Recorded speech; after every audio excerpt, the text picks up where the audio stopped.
Good afternoon and welcome to NASA's Johnson Space Center here in Houston, Texas. I'm Joseph Zakshesky with NASA Communications, and we look forward to discussing 3 upcoming spacewalks that will occur in the month of August outside of the International Space Station, and all 3 will be seen on NASA Plus. And for more on that coverage, you can visit nasa.gov. For media members that are joining us today for our conversations, you can join the queue by joining and hitting *1, and then to retract your question, you can use *2. Now, as we discuss these programmatic and operations significance of these spacewalks that will be coming up again in the month of August, joining us to discuss these on our panel are Bill Spetch, Deputy Manager of Commercial Low Earth Orbit Program, Chris Dobbins, Spaceflight Flight Director, and Chloe Mehring, a Spacewalk Flight Director.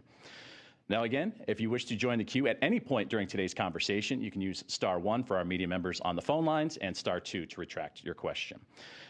With that, we'll begin with some opening remarks from Bill Spetch. All right. Thank you. And thank you, everyone, for joining us today. We really appreciate your interest in our efforts in low Earth orbit and the International Space Station. And we look forward to discussing this upcoming series of spacewalks. It's been an exciting couple of weeks in the space station operations. Of course, Mehring launched just a couple weeks ago, and he's getting settled into space station life and has begun contributing to science and research investigations on board. Just last weekend, Chris Williams returned on the Soyuz after spending 241 days in space as part of his first space flight. He's doing well and has returned to Houston to begin his post-flight recovery period. Thanks to all the teams who supported both the launch and the landings and all aspects of these missions. Looking ahead, throughout the month of August, the team will remain busy as they conduct and support these spacewalks that we have coming up. U.S. spacewalks 96, 97, and 98 will be the 281st, 282nd, and 283rd conducted in support of space station assembly, operations, and maintenance. So on Thursday, August 6th, we'll conduct our first spacewalk, Spacewalks 96. The first spacewalk is scheduled for Jessica Meir and Anil Menon to exit the Quest airlock and install hardware that will modify the station's 3B power channel and prepare it for the future installation of a rollout solar array, or IROSA. The solar array, scheduled for delivery later this year, will provide additional power to support critical station operations, including its safe and controlled deorbit. Spacewalks will be the 6th for Jessica and the 1st for Anil. Then, a week later, Thursday, August 13th, we will do U.S. Spacewalk 97. We'll have 2 astronauts go outside and replace a space-to-ground antenna for the orbital complex. The antenna that we will be replacing is a critical communication system that we use to transmit data and high-speed communication between mission control in Houston and the space station. Then we'll follow that up on Thursday, August 25th, with the 3rd and final spacewalk for this series.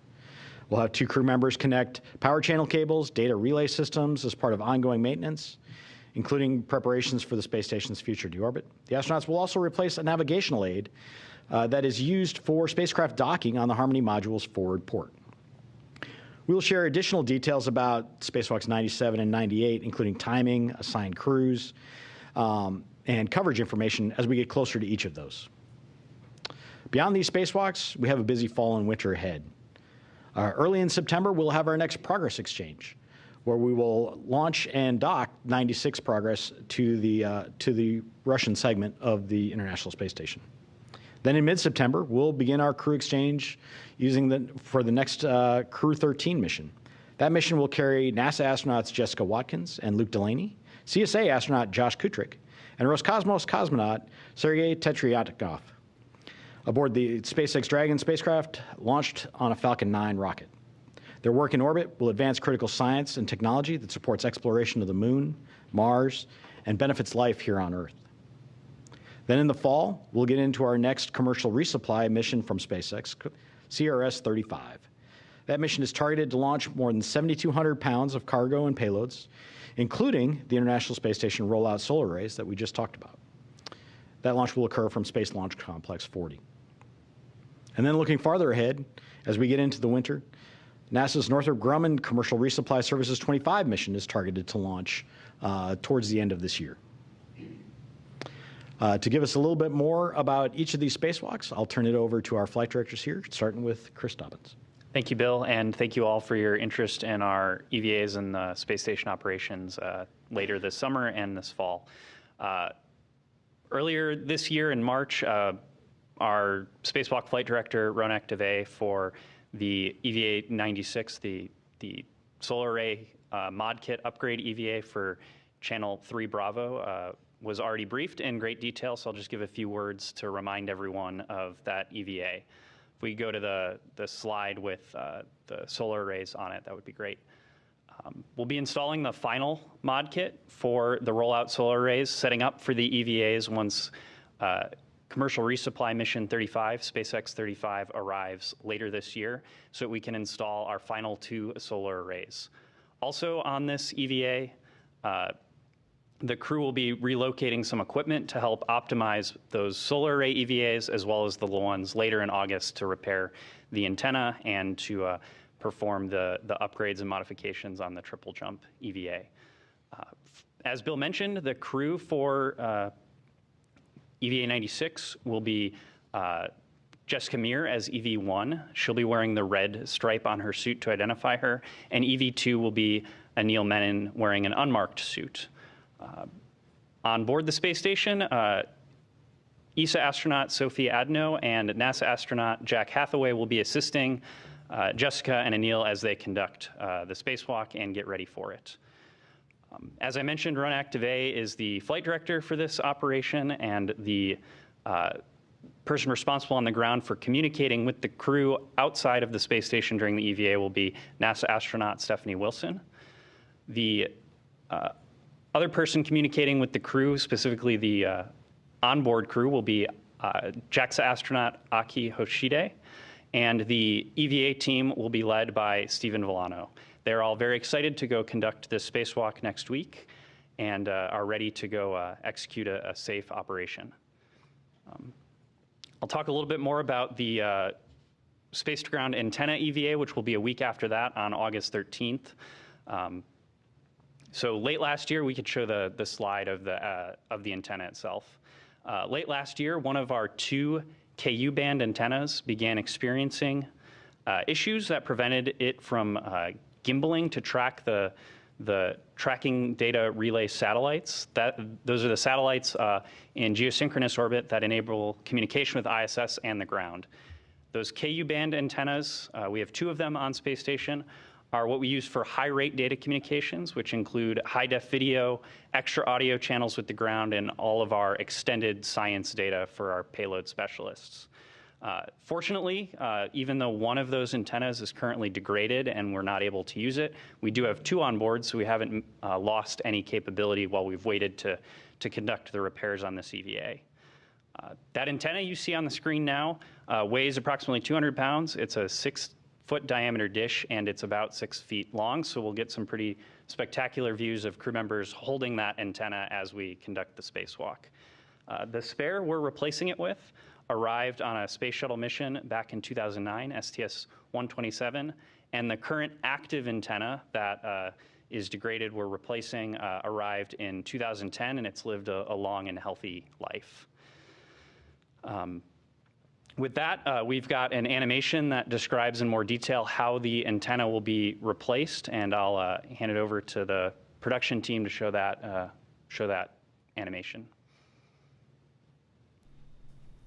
Our day will start with EV1 in red stripes and EV2 in white. Crew will egress the International Space Station from the airlock and will both be carrying a tool bag. EV1 will translate to an external pallet forward of the airlock to retrieve a foot restraint that they will take as they translate starboard to set up and ingress the Space Station Robotic Manipulator System, or robotic arm, from the S1 truss. Once EV1 is ingressed, the robotic arm will back off from structure and then maneuver the crew up and over the main truss to the space-to-ground antenna, or SGAN, worksite. Meanwhile, EV2 will translate aft and zenith around the airlock to the Z1 truss. Here, EV2 will set up the worksite to remove and temporarily stow the failed SGAN antenna. Next, they will translate up the antenna boom to prepare the escant for removal. Shortly after, EV1 will be arriving on the robotic arm. The two crew will work together to install locks over the antenna's gimbals to restrain it from motion during handling.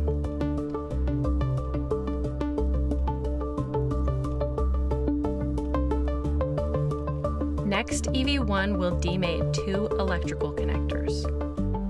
The crew will then work together to release 4 bolts holding the antenna to the boom. EV1 will remove the escant from the boom back away from the worksite. EV2 will translate down the boom to the temp stow location. EV1 will hand the antenna to EV2, who will install it in a temporary stowage location. From here, the crew will maneuver starboard for the retrieval of the spare antenna. EV1 will fly to the worksite on the robotic arm and begin the release of 2 bolts.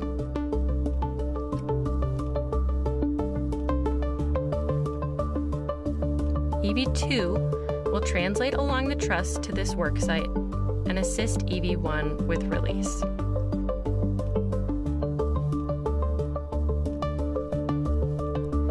EV1 will retrieve the spare antenna from its housing, and the robotic arm will fly back to the install location on the Z1 truss.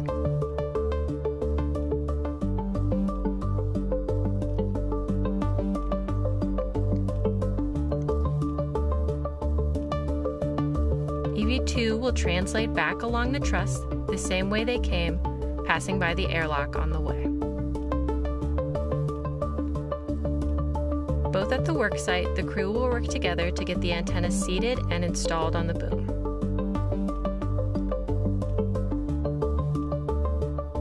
Next, the two crew will release and remove the 2 locks from the spare antenna's gimbals and install a thermal cover.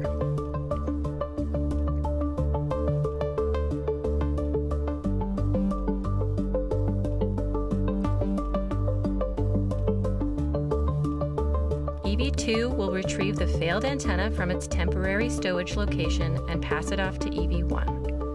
EV1 will carry the failed antenna outboard to its long-term stowage location.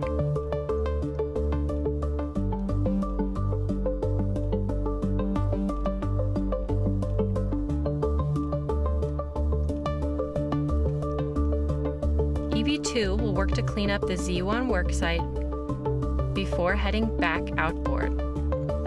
EV2 will drop off the tool bag at the airlock before continuing translation to the failed antenna install.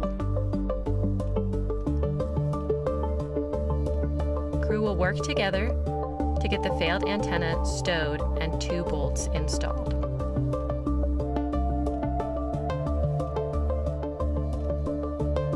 Once the failed antenna is stowed, EV1 will maneuver to the same location they ingress the robotic arm from.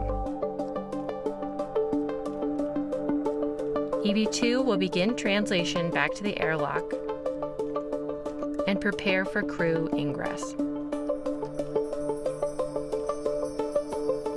EV1 will egress the robotic arm and remove the foot restraint, which they will be stowing on an equipment platform nearby.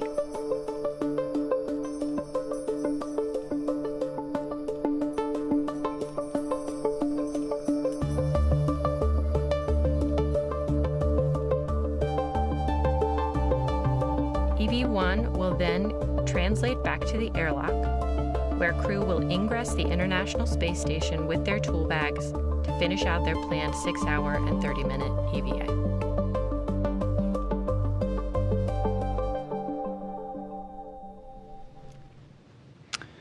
All right, thank you. Just to close out, I'll add that for this EVA, we've got a fantastic team of folks on the ground supporting it who did all the development to figure out how to do an antenna removal and replacement. That team is composed of Ann McLean, our spacewalk communicator, who will be talking to our astronauts outside. She's a NASA astronaut. Our Capcom will be Stephen Zenter, and if you could show the graphic for this, that would be great. Our Capcom will be Steven Zenter. He'll be talking with the astronauts inside the space station as they control the robotic arm and support the crew outside. And our EVA team is led by Sandy Fletcher, and we're all looking forward to the successful EVA. So with that, I'll hand over to Chloe, who will talk the last EVA in August, triple jump. Yep, thank you very much, Chris. And thank you all for your attendance and interest today. I'm going to start off talking about the team for this EVA, which we've titled the Triple Jump EVA. It is an upgrades EVA, so these are items that are things we will want to get done. It doesn't necessarily have a high priority to get done today, but we've got a great opportunity to get it done. So with that, this EVA has moved around quite a bit. So I'd really like to thank the entire Triple Jump team for handing over a really great EVA timeline to me, and to the former lead flight director, Heidi Brewer, who is now our increment lead flight director. So I will be taking over the task from her. So we can go to the team slide for EVA 98. The team includes our ground IV, who will be the main voice of the crew during the EVA, is astronaut Mark Vandehei. He's been in training the entire time and working with the team as it's progressed through the timeline. Our Capcom, who will be talking to the crew inside, is Tess Caswell. And our lead EVA flight controller is Sandy Moore. And our main task is Tanner Burns. So I'd really like to thank them for all the work on the timeline. So this really is almost two independent timelines between our EV1 and EV2. As you saw for Chris's EVA, the team is working together really closely on one main task. This one, we have a lot of things that we'd like to accomplish, but we do have a couple priority items. The first one being the No2 forward retro reflector. This is going to be performed by EV1. There are reflectors around station which are used by visiting vehicles to help with the relative navigation as they're approaching its targeted docking port. So we have noticed some residue buildup on these retro reflectors over time from thruster combustion products from our visiting vehicles. So they do need to be replaced because sometimes the vehicles cannot lock onto them. The Node 2 Zenith was replaced by Sunny Williams during increment 72. That was done at the, like I mentioned, the Zenith port.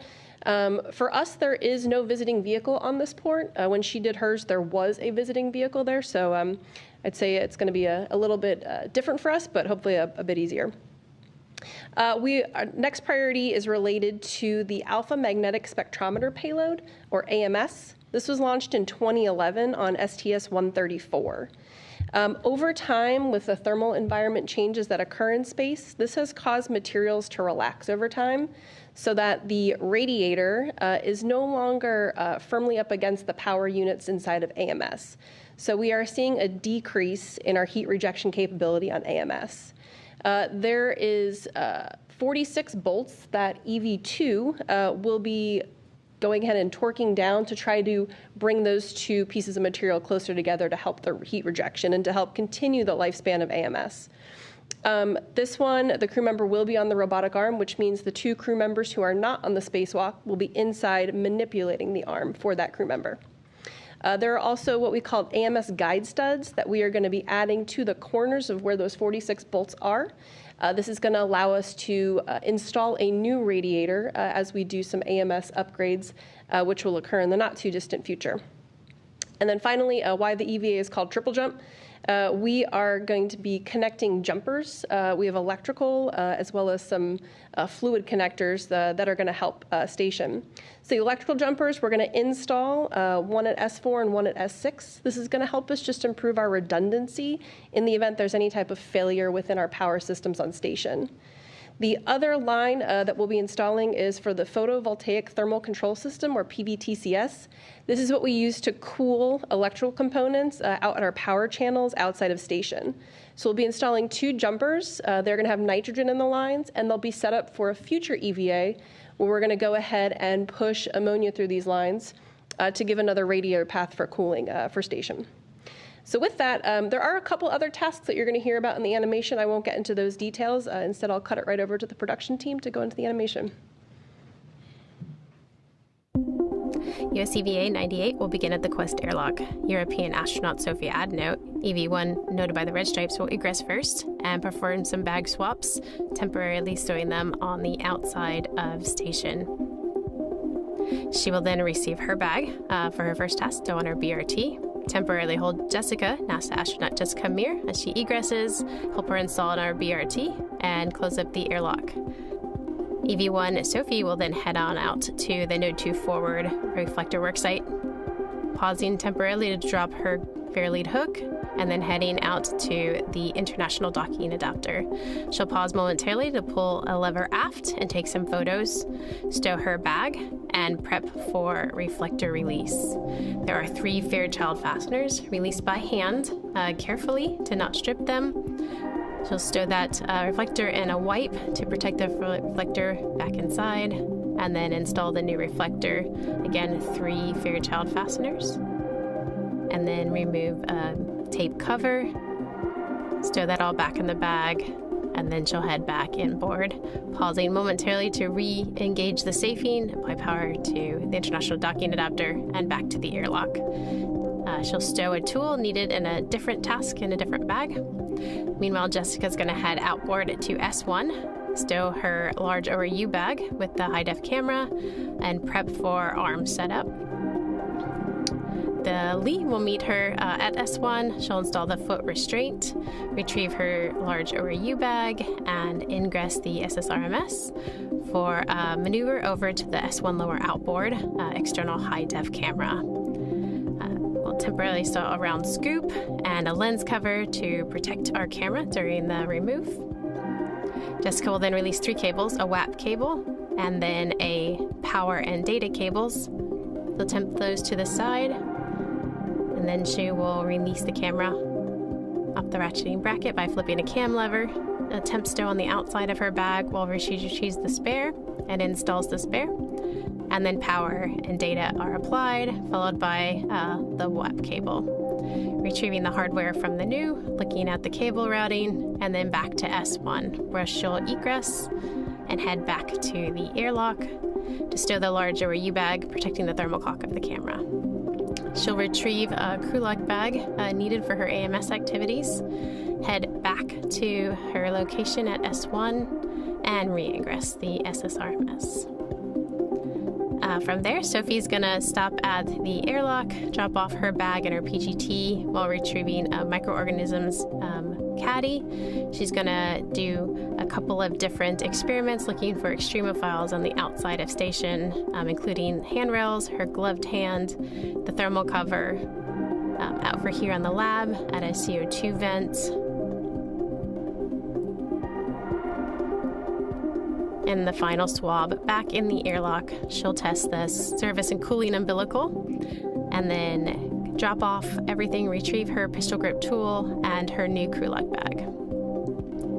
From there, Sophie's going to head all the way outboard past the Sarge, momentarily dropping her green fair lead hook, and then out to S4, where she's going to work on the integrated equipment assembly, releasing and reapplying a lower torque. This will allow for robotics, remove and replace later if ever needed. Then she'll stow her tools, retrieve her bag, and continue outboard. Meanwhile, Jessica's going to take an amazing flyover the S1 truss over to the AMS worksite, where she's going to drive 46 bolts to pull the wake radiator in tight to AMS, while Sophie works on her DDCU jumper out at S4. To do this, she's going to remove a couple of caps from a dummy panel, reposition connectors, and apply a very large jumper. This will give us some redundancy in the impact of an electrical issue on orbit. She'll then reposition to the lower side, because it is a long jumper, move the cable to the dummy panel, and do the other side of the jumper. From there, she'll clean up her work site and reposition for her next activity. Meanwhile, Jessica's at AMS, and she's going to break and remove 4 corner bolts. This allows for up to 4 AGS or AMS guide studs to be installed temporarily by hand, and then followed with a torquing with the pistol grip tool. If needed, she'll reposition and do the next 2, again breaking torque and releasing them fully, and then fully installing 2 additional AGS, at first by hand and then by pistol grip tool. She'll then take another amazing ride back and around over the truss, to meet her egress position at S1. She will egress, temp stow her large ORU bag to allow her to clean up the foot restraint from the SSRMS, stow it on the port CETA cart, and then she'll retrieve her crew log bag and head outboard to join Sophie. Meanwhile, Sophie has finished her electrical jumper task and she's headed to her second electrical task. This is a simpler DDCU activity where she'll install a short jumper.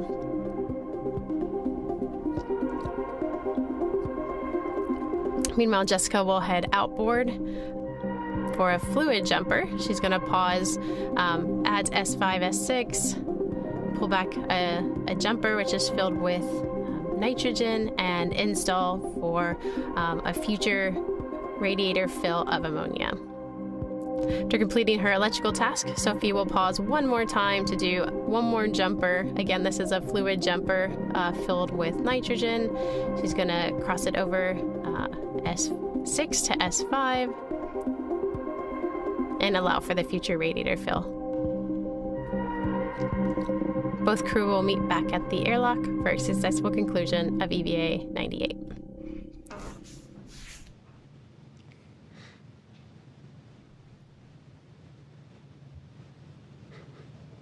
And again, with these EVAs, more information, including its participants, will be shared as we get closer to the events themselves. So be sure to tune in to nasa.gov for more information on these upcoming EVAs that are coming up here in the month of August. But again, talking right now about U.S. Spacewalk 98, and I want to give it back to Flight Director Coley Mehring for any additional thoughts.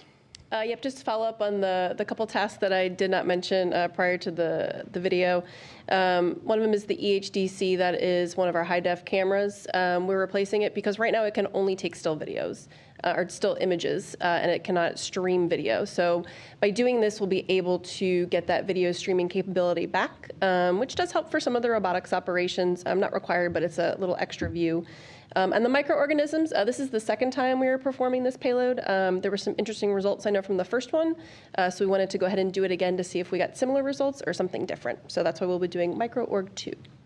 And Joseph, I'll hand it back to you. Thank you very much. And thank you to Bill, Chris, Chloe for providing additional details on these upcoming spacewalks that, again, will be happening outside of the International Space Station throughout the month of August. And for more information on those, again, be sure to visit at nasa.gov, and we'll have the broadcast live on NASA Plus. We're now going to transition to our question and answer session. For the media that are participating on our phone bridge, if you wish to submit a question, you can do so by hitting *1. If your question has been answered, you can redact it by using *2. We have media here in the room, here at Johnson Space Center, and we'll start in the room. Thank you. I'm Mark Carreau with Aviation Week and Space Technology. I have some IROSA questions. I think you said for the 3B power channel, the 7th will be launching on SpaceX cargo this fall. You didn't say any clearer that, I don't think.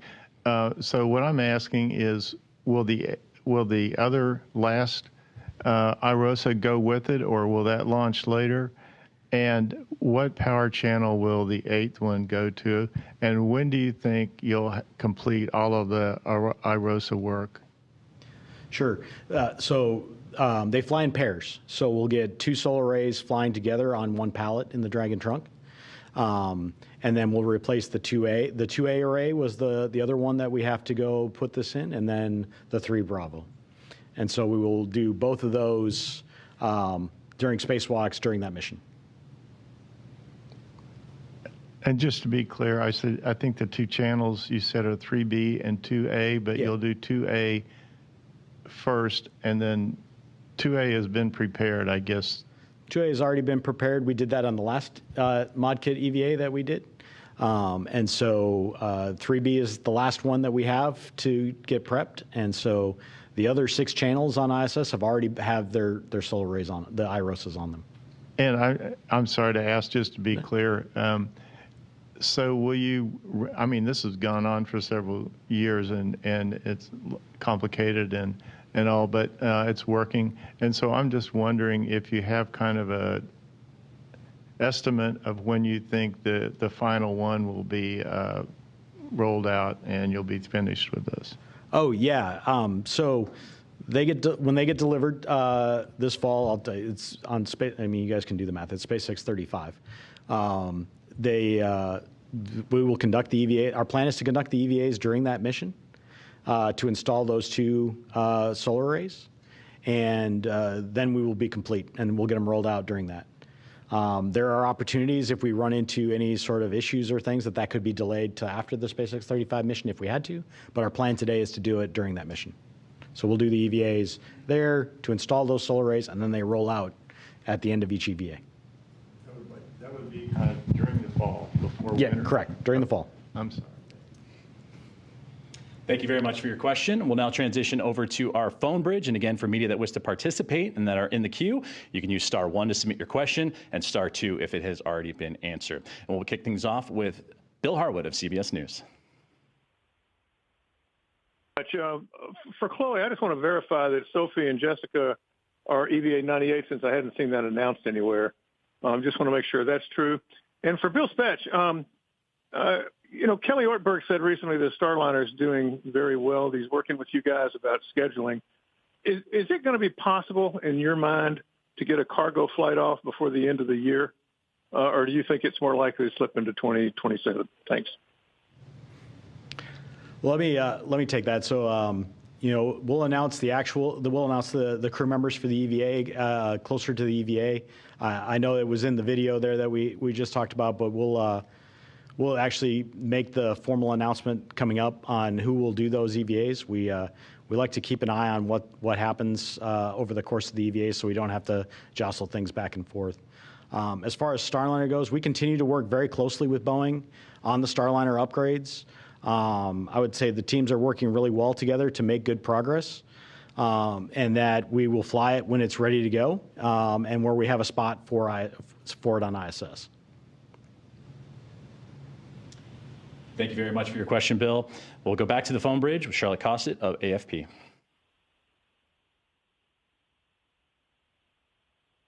Hi.